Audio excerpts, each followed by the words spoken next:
আসসালামু আলাইকুম। দীর্ঘ 15-16 দিন আমি কোনো করলা ক্ষেতের ভিডিও দেই নাই, করলা খেতে আসি নাই, এই জন্য দিতে পারি নাই। আজকে তো করলা কাটতে আসছি। আলহামদুলিল্লাহ, এই ক্ষেতে ভালোই করলা। তো আরেকটা ক্ষেত আছে আমাদের, ওই ক্ষেতটা দেখে আসি, ওই ক্ষেতের কি অবস্থা।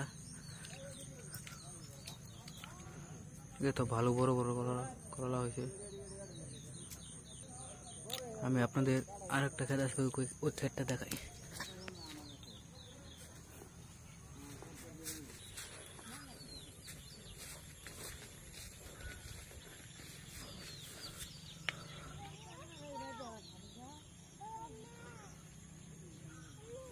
এই ক্ষেতের তো বাজে অবস্থা, সব পেকে গেছে করলা।